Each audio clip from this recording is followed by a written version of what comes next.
welcome to Heart with Doc Martin, where I share with you my thoughts on various subjects and challenge you to think differently.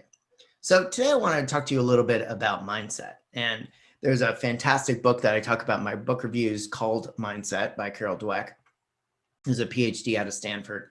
And it's a fascinating book because it really spoke to me, and it also spoke to my observations about other people in my life, whether that be personally, professionally, or as coaching clients. And so the concept is that there's various people that look at the world differently, either as a fixed mindset, where you look at your abilities as a hallmark of who you are as a person, versus a growth mindset person that's always looking to what happens in life as opportunities rather than as labels for who you are as an individual. So let me give you an example. So if you were a fixed mindseted person around your abilities around math, you would say to yourself, I can't do math, I am a failure. Whereas a growth mindseted person would look at this given situation of attempting to figure out a math problem and say, I'm challenged with this problem. It is causing me a bit of frustration. I wonder how I can get better at this so that I can be better at math. So it's a huge difference between labeling yourself as I'm a failure in the fixed mindseted world versus I failed in the growth mindseted world. So what ends up happening is for us that are fixed mindseted, what ends up happening is, like I've talked about in some of my other videos, it starts this cascade of thought processes around, I'm not good enough, I'm a failure, I can't do this.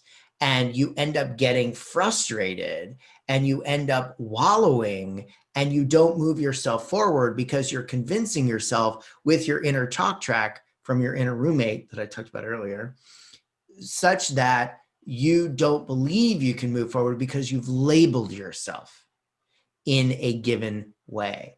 And the fascinating part about this is too, we can be growth mindseted in certain areas and fixed in another. So we might be fixed in our personal life relative to, I don't know, our level of attractiveness or how many friends we have versus in our professional world where we feel much more confident in our skills and our abilities, and we have much more of a growth mindset. So if things don't necessarily go well at work, you look for opportunities to improve rather than if something doesn't go right, it becomes a label or proof that you aren't as good as you think you are. So when it comes to our thought processes, I challenge you relative to being fixed versus growth mindset. So it's not that I'm a failure, it's that I may have failed in a given situation, and what can I do to improve things and make things better in the future? And lest you think this is a bunch of hogwash, there's been research after research after research showing that this can really affect how we look at the world.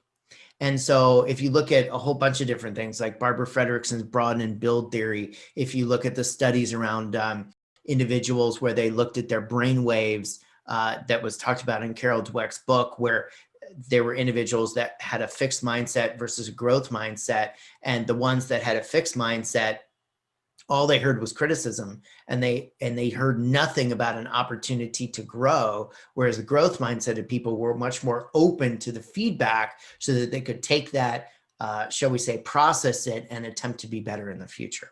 So my challenge to you, ladies and gentlemen, is don't label yourself. Don't look at yourself as being a failure. Look at yourself as if something didn't go right, what can I learn from that in the future? Because at the end of the day, not everything is an ultimate proof of absolute assurity that you are good or bad. Everything just is. Life is a journey, not a destination. So please don't forget to subscribe to my channel and click notifications so you don't miss any of our videos, book reviews, or interviews. And remember, life speaks to you. And if you think it doesn't, you're not listening. Take care. Bye-bye.